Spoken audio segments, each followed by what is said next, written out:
नमस्ते. तर आज मी अन्वीच्या टिफिनमध्ये पोहे आणि मटारचे कटलेट बनवून दिले होते. क्रिस्पी होतात आणि खायला पण खूप छान आणि टेस्टी लागतात. तर याच्यासाठी मी वाटाणे भिजत ठेवले होते रात्रभर. आता वाटाणे आपल्याला कुकरला लावायचे आहेत आणि शिजवून घ्यायचे आहेत. त्यानंतर दुसरीकडे आपल्याला पोहे स्वच्छ धुवून घ्यायचे आहेत आणि 5 ते 10 मिनिटं भिजत ठेवायचे आहेत. नंतर पोहे आणि वाटाणे व्यवस्थित मिक्स करून घ्यायचं आहे. त्यामध्ये बेसन, कॉर्नफ्लॉवर,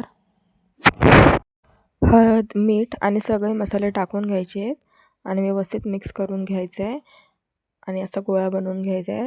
त्यानंतर हाताला थोडं तेल लावायचं आहे आणि असे छोटे छोटे कटलेट बनवून घ्यायचे आहेत आणि फ्राय करून घ्यायचे आहेत. मोठा गॅस ठेवायचा नाही आहे, नाहीतर आतमधून कटलेट कच्चे राहतील. मध्यम गॅसवर कटलेट फ्राय करायचे आहेत. दोन्हीही बाजूंनी कटलेट छान फ्राय करून घ्यायचे आहेत. तयार आहेत मस्त क्रिस्पी असे कटलेट. लाईक आणि शेअर, कमेंट करा आणि चॅनलला सबस्क्राईब करा. Thank you for watching.